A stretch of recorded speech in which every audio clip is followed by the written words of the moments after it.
Olá, meu nome é Manuela, vou continuar dando as aulas de genética para vocês.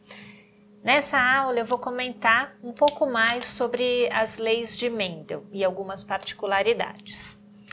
Então, a primeira coisa que eu vou comentar, eu tinha já falado sobre as características dominantes e recessivas, e agora eu vou comentar de algumas características que existem na natureza que não têm uma dominância específica. Então, por exemplo, flores de cor vermelha e flores de cor branca que existem na natureza. Elas existem separadamente, habitualmente elas não têm um cruzamento entre elas, são puras também. Então, vamos chamar os alelos dessa flor vermelha de VV e dessa flor branca de BB. Certo? Quando elas cruzam entre si, os descendentes sempre vão ser vermelhos. Quando as brancas cruzam entre si, os descendentes sempre vão ser brancos. Se a gente fizer um cruzamento entre elas, as flores todas, bom, obviamente, essa daqui, o alelo que ela vai passar para a geração seguinte vai ser sempre o alelo V e essa vai ser sempre o alelo B. E não tem uma dominância, as flores dessa descendência não são nem vermelhas e nem brancas, elas são rosadas. Seria uma mistura entre o vermelho e o branco. Então elas são todas VB e rosadas.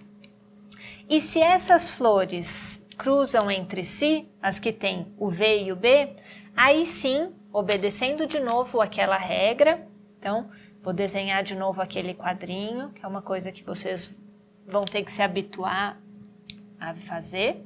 Então, a VB cruzando com outra VB, essa daqui pode dar para descendência um V ou um B. Essa daqui é a mesma coisa, um V ou um B. E aí a prole pode ser 25% de chance, 1/4. V com V, que vai ser então a flor vermelha. V com B, dando origem a uma flor rosa. Aqui de novo, V com B, também outra flor rosa. Ou B com B, dando origem a uma flor branca. Então, por isso que a gente vê esse resultado nessa terceira geração. 1/4 das flores vermelha, outro quarto das flores branca e 2/4 ou metade das flores são rosadas. E aqui não tem uma dominância. Por que isso acontece com algumas características e outras não? Bom, vamos voltar para o exemplo das ervilhas para falar por que acontece aquela dominância. Então, a gente tem as ervilhas lisas, que têm um caráter dominante, e as ervilhas rugosas, que são recessivas, né? O caráter é recessivo. Então, a rugosa é R, Rzinho, Rzinho, e a lisa pode ser Rzão, Rzão, ou Rzão, Rzinho. O que diferencia? Por que uma é lisa e a outra é rugosa? Bom, esse gene Rzão, ele codifica uma enzima que produz amido. E aí a ervilha produzindo muito amido, ela fica mais cheia, mais gordinha e por isso que a casca fica lisa. Basta ter um gene que leva à produção dessa enzima para ter amido suficiente para deixar a casca lisinha. Então, mesmo que ela tenha só metade dessa enzima, já é suficiente para a casca ficar lisa. Tendo 2 cópias, o fenótipo não muda, é o mesmo, a casca fica lisa do mesmo jeito. E só quando não tem nenhuma dessas enzimas que a ervilha não produz tanto amido e ela fica com a casca rugosa, porque dentro o conteúdo tá menor, certo? O que acontece nesse caso em que não tem uma dominância? A gente chama isso de haploinsuficiência.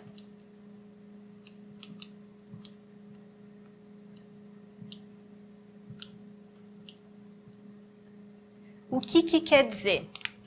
Nesse caso, o branco, na verdade, ele não produz nada de pigmento para a flor. Então, quando você tem o alelo B, esse alelo não produz nada. E o V, ele produz um pigmento avermelhado.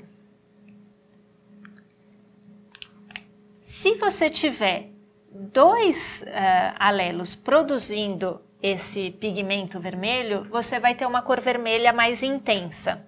Se você tiver só um dos alelos, você vai produzir 50% desse pigmento que a flor vermelha produz. Por isso que dá o aspecto rosado da flor. E o B, que não produz nenhum pigmento, fica branco. Então, isso de haploinsuficiência quer dizer que só um alelo não dá conta de produzir toda a enzima na quantidade suficiente para ter o fenótipo dominante, que seria dominante, né? Então, isso chama haploinsuficiência. Vamos agora passar para outro exemplo em que as regras de Mendel não funcionam tão redondinho como a gente esperaria.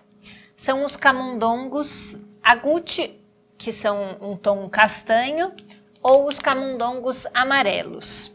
Eu desenhei camundongo no formato de Mickey, porque eu não sei desenhar ratinho bonitinho. Ratinho não, camundongo. Bom, então a gente sabe que o agouti é recessivo. Então, vamos chamar de azinho, azinho, azinho, azinho. Toda a prole deles, como eles só têm o azinho, vai ser sempre agouti, porque vão ser todos também azinho, azinho. Esse daqui só pode passar para frente o azinho, esse daqui também só pode passar para frente o azinho. Então, todos azinho, azinho, da cor agouti. E os amarelos? Bom, a gente sabe que os amarelos, eles são dominantes. Então, em princípio, eles podem ser azão, azinho ou azão, azão. No entanto, a gente observa que sempre os filhos de dois camundongos amarelos sempre têm 1/3 de camundongo agouti e 2/3 de camundongo amarelo. Ora, se eles poderiam ser azão, azão, teoricamente, se a gente pegar um azão, azão junto com outro azão, azão, toda a prole deveria ser amarela. Mas isso não acontece.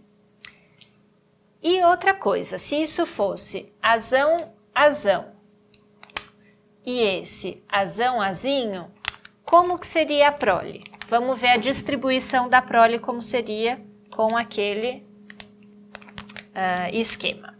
Então, esse daqui só pode passar azão, ou é azão ou é azão. Esse outro, heterozigoto, pode passar azão ou azinho. Então, a prole pode ser azão, azão, azão, azão, ou azão, azinho, azão, azinho. Ou seja, 100% seria amarelo, certo?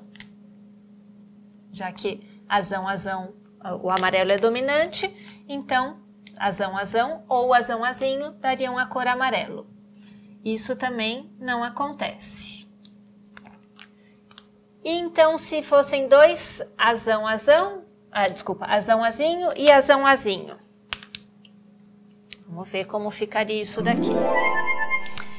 Então, aqui, esse daqui poderia mudando, né?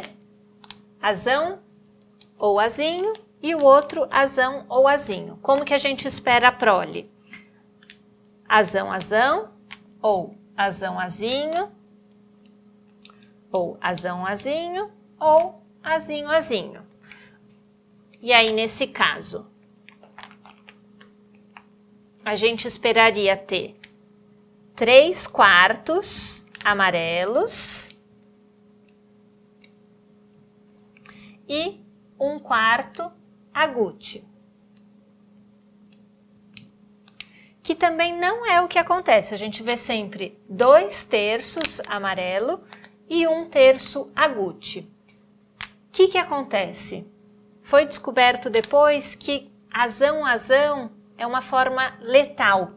Então, o azão não chega a nascer. Então, a prole é sempre azão-azinho ou azinho-azinho. Então, esse daqui sempre morre e sobram essas 3 possibilidades. 2 de 3, azão-azinho e 1 de 3, azinho-azinho. E isso explica porque que a gente nunca tem uma descendência só de amarelos, porque os amarelos são sempre azão-azinho. E aí a gente chama esse alelo, azão, ele é dominante ou ele é recessivo? Para a cor amarela, ele é dominante, tá claro. Mas e para letalidade? Bom, a gente precisa azão-azinho, o camundongo não morre. Ele só morre quando ele é, azão-azão. Então, para a letalidade, esse alelo é recessivo, porque ele precisa dos 2 alelos iguais para levar à letalidade.